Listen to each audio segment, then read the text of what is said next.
जय महाराष्ट्र। खरं तर मी समोर बसायला पाहिजे, कारण आपल्या मतदारसंघातले दोन आमदार आपल्याला आपल्या होणाऱ्या नगरसेविका काय करणार आहेत आपल्या मतदारसंघासाठी हे सांगणार आहेत. आणि मी पण याच मतदारसंघाचा रहिवासी आहे. मी इथे आमदार म्हणून नाही, या मतदारसंघाचा रहिवासी, तुमचा शेजारी म्हणून आलेलो आहे.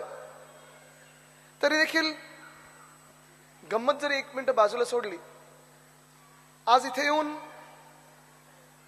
एक आनंदाची गोष्ट हीच आहे की जेव्हा 1 वर्षापूर्वी आपलं सरकार जरी नाही आलं तरी आपल्या आमदारांनी काय काय काम केले, आपल्या स्थानिक आमदारांनी आणि खास करून स्थानिक आमदार जे आपल्या पक्षाचे आहेत, तरुण आमदार आहेत, त्यांनी काय काय कामं केलेली आहेत हे पाहून अभिमान पण वाटतो आणि आनंद पण होतो की आम्ही असं काम करून दाखवत असतो. हा विश्वास पक्का बसतो. कारण एरवी जर आपण पाहिलं आणि आता जर आपण महायुतीचा जो प्रचार आहे, म्हणजे मिंदेंची सेना असेल, दादांची टोळी असेल किंवा फडणवीस साहेबांची टोळी असेल, ह्यांच्याकडून जो काही प्रचार आपण ऐकत आहोत, हा सगळा प्रचार कशावर आधारित आहे? भलत्या सलत्या विषयांवर, देशाच्या बॉर्डरवर सगळं काही वेगळं काही म्हटलं जातं. पण हे सगळं जरी आपण पाहिलं तरी एक महत्वाचं आहे की आपण काय काम करणार आहोत, आपण काय देणार आहोत, ह्याच्यावर आपण फोकस करत आलेलो आहोत. तसं पण जरा हरिटस वगैरे आहे का? गोळी कधी गोळी चगळायला आहे का? घसा गाडीत आहे, थोडं बोलून बोलून घसा नाही, लवंग नाही, गाडीत हनीटस आहे. दिवसभर बोलून बोलून जरा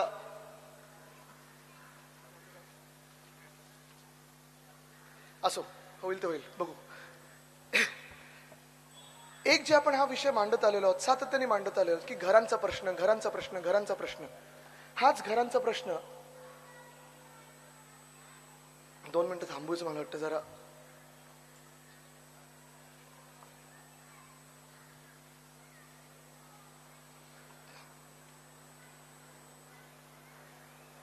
हनीटस किंवा विक्स नाही बोलतो मी येईपर्यंत. तर हा जो प्रश्न आहे घरांचा, मला वाटतं फार महत्वाचा आहे. आतापर्यंत ज्याचा उल्लेख होत चाललेला आहे, बीडीडीचा प्रश्न. हा, विक्स की गोली लो, खिचखिच दूर करो. काय विक्सच आहे ना, तर भलतं काय जुबान केसरी नाही ना, तर असं करायला लागेल.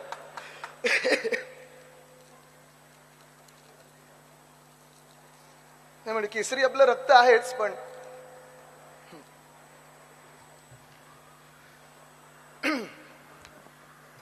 आज जे आपण आमदारांकडून काम ऐकलेलं आहे, ह्या पुढे जाऊन जो आपल्याला काही घरांचा प्रश्न सोडवायचा आहे, तो मला वाटतं फार महत्वाचा ठरतो.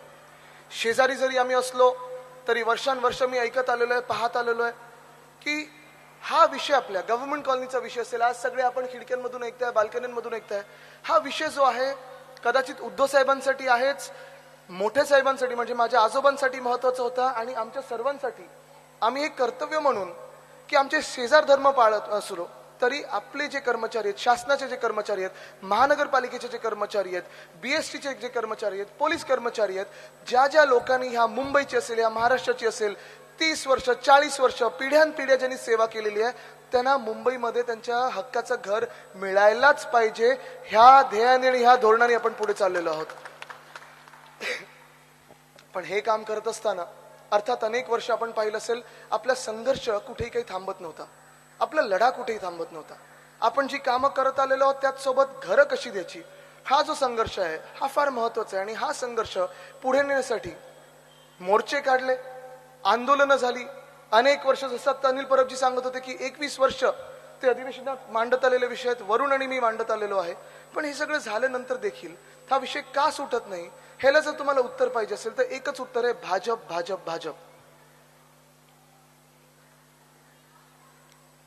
भाजपचे जे उत्तर आहे ते हेच होतं. माझ्याकडे जसं पोलीस कर्मचाऱ्यांचा जो विषय आहे हाच आहे. पोलीस कर्मचाऱ्यांना देखील 30-30 वर्ष सेवा करूनही जर घरं का मिळत नाहीयेत, तर घरं एवढ्यासाठीच मिळत नाहीयेत कारण जेव्हा आम्ही मुख्यमंत्र्यांकडे गेलो तेव्हा त्यांनी मला सांगितलं, आदित्य जर आज ह्या पोलीस कर्मचाऱ्यांना आपण घर दिलं तर दुसऱ्यांचं काय, आपल्याला सगळ्यांना घर द्यायला लागेल. आणि हाच जो विषय आहे तो मी त्यांना सांगितलं की तो हा विषय आम्ही सोडून दाखवलेला आहे. बीडीडी चार्ज जिथे आम्ही केली आहे, पोलीस कर्मचाऱ्यांना देखील आम्ही घरं दिलेली आहेत, शासकीय कर्मचाऱ्यांना घरं देत होतो. मग तुमचं काय अडत आहे? पण अडत सॉरी, माझा घसा जरा आतून खवखवत असल्यामुळे थोडं मध्ये मध्ये मध्ये पॉज घेऊन बोलत आहे, कुठचाही दुसरा पॉज नाहीये हा. पण हे जरी झालं तरी आज मी तुम्हाला एवढंच सांगतो, कारण मी जास्ती वेळ आज आत्ता बोलू शकत नाही, संध्याकाळी पण मला भाषण करायचं आहे, थोडा घशाला मी आराम देण्याचा प्रयत्न करत आहे. ह्या विषयाला वरून आपण, अनिल परबजी, आपण, रोहिणताई, आपण तोडगा काढलेला आहे. आज आपण आंदोलन करत आहोत ते आपल्या गव्हर्नमेंट कॉलनीमध्ये आपल्याला 8, 9, 10 एकर पाहिजे, ते पाहिजे आहेच, आणि ते आपण मिळवून घेणार म्हणजे घेणारच. पण जरी मुख्यमंत्री आपल्याला बोलत असेल की आम्ही देणार नाही, बरं, आत्ता अनिल परबजींनी जो उल्लेख केला की आपण पण आपल्या शेवटच्या कॅबिनेटपर्यंत का थांबलो होतो, जसं आमच्याकडे बीडीडीचा प्रश्न होता, आम्ही पहिल्याच दिवशी मार्गी लावला होता. जे अनेक वर्ष, जवळपास 25 वर्ष जो प्रश्न सुटत नव्हता, तो आम्ही एका दिवसात कसा सोडवला, तर आम्हाला काम करून दाखवायचं होतं. आमची जिद्द होती, आमची ताकद होती, आमची हिंमत होती. पण ह्या मतदारसंघामध्ये वरुणच्या आधीचे जे आमदार होते त्यांच्याकडून असेल किंवा त्यांच्या पक्षाकडून असेल, सतत आम्हाला सांगायचं की जरा 1 महिना थांबा, आम्ही सगळ्यांना एकत्र आणतो, जरा 1 महिना थांबा, आम्ही सगळ्यांना आणतो, जरा 1 महिना थांबा, आम्ही सगळ्यांना आणतो. पण हे 1 महिना करत करत जे 1.5 वर्ष, 2 वर्ष निघून गेली, ते आमदार जे जबाबदार आहेत, आज त्यांना प्रश्न विचारला पाहिजे, तुम्ही ह्या एरियामध्ये जेव्हा फिरता तेव्हा तुम्ही आम्हाला सांगा, आम्हाला आमच्या हक्काची घरं तुम्ही का मिळवून दिली नाहीत. विषय एकच आहे, विषय सोपाच आहे. एवढंच होता की ज्या लोकांनी शासनाची सेवा केली, महाराष्ट्राची सेवा केली, मुंबईची सेवा केली आहे, त्या लोकांना तुम्ही त्यांची हक्काची घरं दिली पाहिजेत, परवडणाऱ्या दरात द्या किंवा मोफत द्या. पण आज मी तुम्हाला एवढंच सांगतोय की याच्यावर उत्तर आपण काढलेलं आहे, तोडगा आपण काढलेला आहे. आपला लढा इकडचा सुरू राहील, आपलं सरकार आल्यानंतर आपण हे मिळवून घेऊच.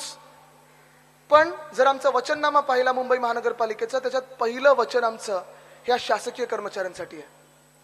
मुंबई महानगरपालिकेचे स्वतःचे मुंबईच्या शहरामध्ये, म्हणजे शहर म्हणजे जेव्हा म्हणतो शहर आणि उपनगरामध्ये आपले स्वतःचे एस्टेट प्रॉपर्टीज आहेत. ह्या एस्टेटच्या प्रॉपर्टीज आता मुख्यमंत्र्यांच्या एका बिल्डर मित्राच्या घशात टाकले जात आहेत. जवळपास 4,500 एस्टेटच्या प्रॉपर्टीज आहेत आणि एका बिल्डर मित्राच्या घशात टाकले जात आहेत. आपले महापौर बसल्यानंतर पहिला निर्णय हा होणार आहे की त्या सगळ्या एस्टेटच्या प्रॉपर्टीज त्या बिल्डरच्या हातातून परत घ्यायच्या आहेत आणि ह्या सगळ्या प्रॉपर्ट्यांवर 4,000 प्लॉट्सवर मुंबईमध्ये पहिलं आपण जे काम करू ते म्हणजे शासकीय कर्मचाऱ्यांसाठी, पोलीस कर्मचाऱ्यांसाठी, महानगरपालिकेच्या कर्मचाऱ्यांसाठी, बीएसटीच्या कर्मचाऱ्यांसाठी, फायर ब्रिगेडच्या कर्मचाऱ्यांसाठी, अर्थात ज्या ज्या लोकांनी मुंबईची आणि महाराष्ट्राची एवढी वर्ष सेवा केलेली आहे, या सर्व लोकांसाठी आपण परवडणारी घरं बांधून देऊ, हा आपण निर्णय घेतलेला आहे, हा आपण तोडगा काढलेला आहे. हे जेव्हा आपण म्हणतो तेव्हा हे आपण हवेत म्हणत नाहीये. हे काही ह्या सरकारसारखं करू, बघू, देऊ असं नाहीये.